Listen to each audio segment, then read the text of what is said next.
You're listening to Let's Talk Creation with Todd Wood and Paul Garner, the creation show where we learn, grow, and worship. We find as we go back to that time that you're talking about, there's this group of kind of proto-flood geologists, if you like, called the Scriptural Geologists or the Mosaic Geologists. They're a pretty disparate group, naturalists and clergymen and other scholars. I guess you can think of these guys being active from the period about 1820 to about 1860.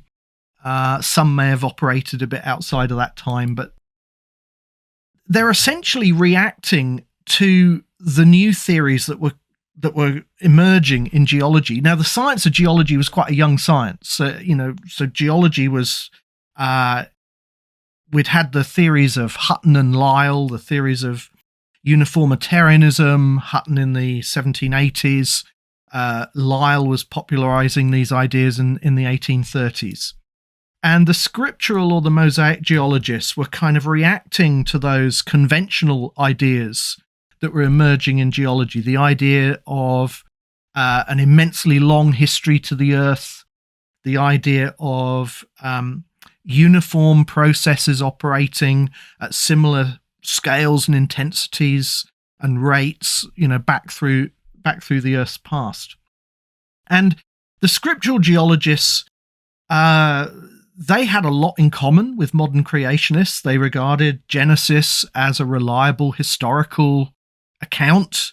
Most of them, seemed to accept that the days of creation were normal days. They believed in Noah's flood as a worldwide catastrophe that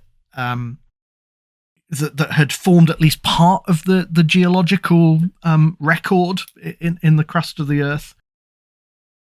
So these scriptural geologists kind of come along, and who were they? Just to mention a few names, I think the name Scriptural Geologist comes from the title of a book by George Bugg. Yep. There were others, George Fairholme, Granville Penn.